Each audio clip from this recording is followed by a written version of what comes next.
In the closing weeks of 1944, as the Allied armies battled through one of the harshest winters in European memory, a crisis erupted far from the front lines that threatened to undo everything they had achieved. Picture the scene. Dwight D. Eisenhower, the supreme Allied commander, sits alone in his headquarters at Versailles, staring at a telegram that has just arrived from Field Marshal Bernard Montgomery. He reads it once, twice, a third time. Then, in a moment few witnesses ever saw from the usually composed general, he stands and gazes out at the frozen landscape for several long minutes. When he turns back, his decision is made. For the first time in the campaign, Eisenhower is prepared to risk the entire Anglo-American alliance rather than yield one more inch. In the hours that follow, messages fly across the Atlantic, presidents and prime ministers are roused in the dead of night, and the war's outcome hangs not on tanks or troops, but on whether one man will force the removal of another, or resign his command entirely. This is the hidden turning point of World War II in Europe. The moment when Eisenhower finally said, "Enough," to Montgomery's relentless challenges, drawing a line that preserved unified command and paved the way for final victory. While millions know the dramatic story of the Battle of the Bulge, how American resolve stopped Hitler's last gamble, few realize how close the Allied high command came to splintering from within. What unfolded behind closed doors in late December 1944 and early January 1945 reveals the extraordinary patience, political skill, and ultimate resolve that coalition leadership demanded. And it offers fresh insights into why the Western Alliance succeeded where others might have failed. The strains had been building for months, rooted in fundamentally different visions for ending the war quickly. Eisenhower believed in a broad front strategy, advancing steadily across the entire Western Front to keep constant pressure on German forces, prevent them from shifting reserves, and leverage America's overwhelming material superiority. This approach allowed multiple army groups, American, British, Canadian, and French, to move forward together, sharing the burden and exploiting opportunities wherever they appeared. Montgomery, drawing on his triumphs in North Africa and Normandy, favored a narrower, more concentrated thrust. He argued for committing the bulk of resources to a single powerful drive northward through the Ruhr Valley, Germany's industrial heart. Led by seasoned forces under his command, he believed this could deliver a decisive blow and bring the war to an early close. His confidence was understandable. His planning had repeatedly turned desperate situations into victories. The tension sharpened when Eisenhower assumed direct control of all ground forces on September 1, 1944. Montgomery had held that role during the Normandy campaign and viewed the transition as a downgrade, both professionally and nationally. Over the autumn, he repeatedly advocated for his preferred strategy through memos, meetings, and direct appeals. One major test came with Operation Market Garden, his daring September plan to capture a series of bridges in the Netherlands and bounce the Rhine in a single leap. The operation showcased remarkable courage and innovation, with massive airborne assaults supporting a rapid armored advance. Yet fierce German resistance and logistical challenges prevented the final objective at Arnhem from being secured. Valuable territory was gained, but the cost underscored the risks of ambitious single thrusts. As weeks passed, Montgomery continued pressing for adjustments to command arrangements that would expand his authority over American formations. Eisenhower handled each proposal with characteristic diplomacy, offering operational concessions where they made sense, such as priority in supplies or boundary shifts, while safeguarding the overall structure. These careful balances kept the alliance moving forward, but they came at a price. American generals grew increasingly impatient. Omar Bradley, leading the largest American army group, felt the repeated suggestions undermined established relationships. George Patton expressed his irritation more colorfully in private correspondence. Even British officers close to Eisenhower, including his Deputy Air Chief Marshal Arthur Tedder, began questioning whether Montgomery's persistence was becoming counterproductive. In November, a particularly blunt letter from Montgomery critiqued Eisenhower's strategy in unusually direct terms. The message prompted his Chief of Staff, Francis de Guingand, to fly immediately to Versailles to prevent a permanent rift. Eisenhower absorbed the criticism once again, prioritizing unity over personal reaction. Yet each compromise added to the quiet resentment building among his American subordinates, who wondered how long their commander could continue shielding the alliance from internal friction. The German Ardennes offensive on December 16 changed everything. Striking through thinly held sectors in freezing fog, 3 German armies achieved tactical surprise and drove a deep wedge into the Allied line. Communications were disrupted, units isolated, and the situation grew critical. Eisenhower reacted with decisive clarity. On December 20, he temporarily transferred the U.S. 1st and 9th Armies on the Bulge's northern shoulder to Montgomery's 21st Army Group. The move was purely practical. Montgomery's headquarters maintained better contact with that sector, allowing faster coordination while Bradley's links were severed. Bradley accepted the necessity, though it stung his pride. Montgomery moved energetically to reorganize defenses, redirect supplies, and prepare counterattacks, actions that helped solidify the northern flank. At the same time, American forces on the ground were already turning the tide through determined stands at key points. The 7th Armored Division's delay at St. Vith bought vital days for reinforcements. The 101st Airborne's refusal to yield at Bastogne became a symbol of resolve that inspired the entire front. However, in reports to London and conversations with British officers, Montgomery began describing the battle in ways that emphasized the need for experienced oversight to restore order. This framing gradually filtered into some British accounts, crediting his intervention as the decisive factor. American staff officers at Supreme Headquarters noticed the shift with growing alarm. The public breaking point came on January 7, 1945, when Montgomery briefed war correspondents at his Belgian headquarters.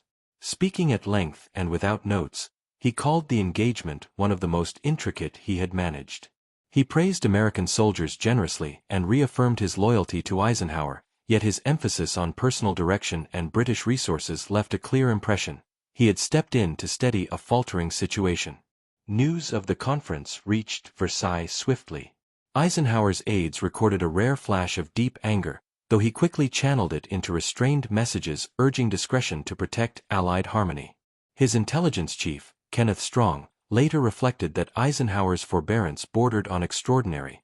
Many commanders would have demanded immediate accountability. By late December, the pattern of accommodation had stretched to its limit.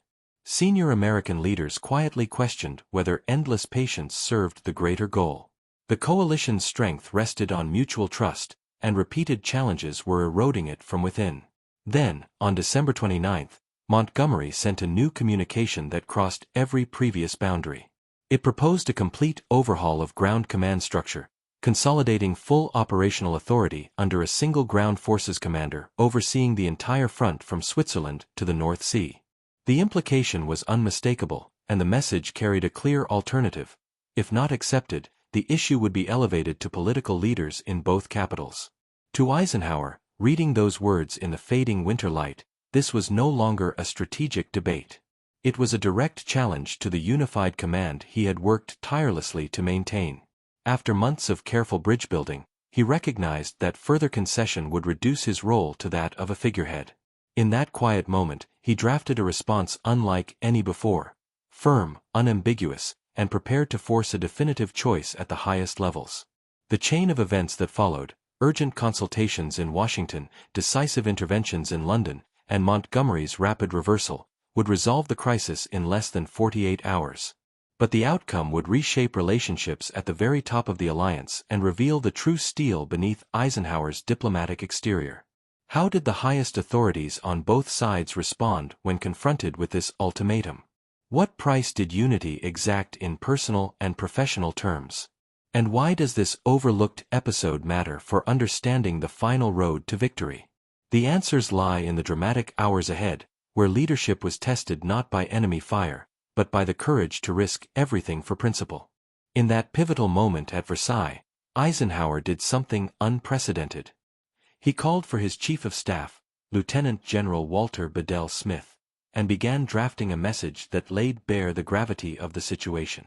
This was not another careful deflection or diplomatic compromise. It was a clear statement: Montgomery's latest proposal was unacceptable, and the persistent challenges had reached a breaking point. Eisenhower informed the highest American authorities that a choice now had to be made, one that could see either himself or Montgomery relieved of their roles in the European theater. He made it known that he was prepared to stand firm, even if it meant stepping aside rather than allowing the command structure to be undermined further. The telegrams sped across the Atlantic, arriving in Washington late on December 29. General George C. Marshall, the U.S. Army Chief of Staff, read it carefully and immediately convened the Joint Chiefs. The discussion was direct and unanimous. Marshall, Admiral Ernest King, and General Henry Arnold agreed without hesitation. Eisenhower had their full backing. He had managed the coalition with remarkable skill for months, navigating complexities that few others could have handled. Allowing political pressure to override his authority now would set a dangerous precedent and risk fragmenting the entire war effort. Marshall wasted no time. He drafted a response affirming complete confidence in Eisenhower and instructing him to make his command authority unmistakably clear to everyone involved. But Marshall went further, recognizing that the issue extended beyond military channels.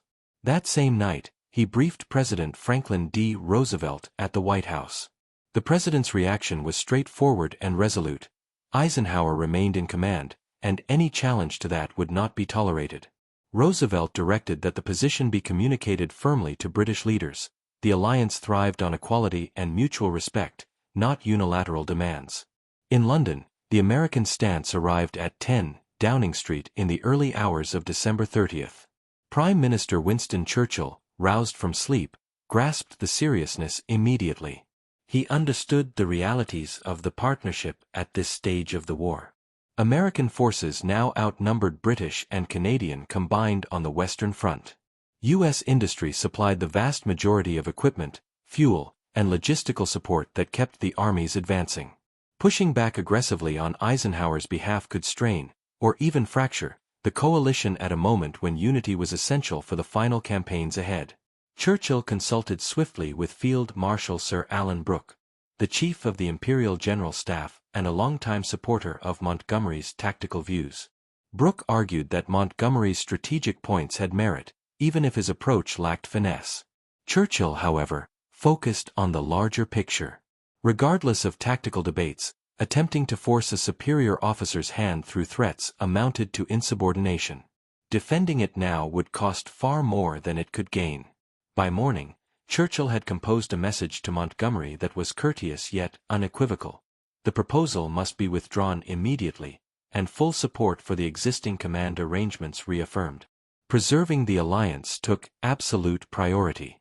Montgomery received these directives from both Churchill and the clear signals from Eisenhower's camp on December 30th.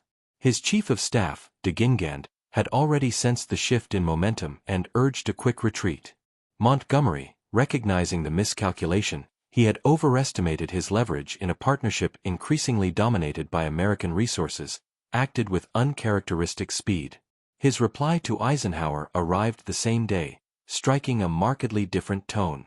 It expressed regret for any concern caused, emphasized unwavering loyalty, and pledged complete acceptance of whatever decisions Eisenhower deemed best. The Field Marshal declared himself fully committed to serving under the Supreme Commander's direction, without reservation or further qualification. What had been presented as a firm requirement just 24 hours earlier was now entirely set aside. With the crisis diffused, Eisenhower moved to solidify the resolution. On January 1, 1945, he issued updated directives clarifying command relationships. The U.S. 1st and 9th Armies would return to Bradley's 12th Army Group as soon as the tactical situation allowed, with Montgomery's 21st Army Group continuing its vital role on the northern flank under precisely defined boundaries. Most importantly, Eisenhower restated in explicit terms his ultimate authority over all Allied forces in the theater.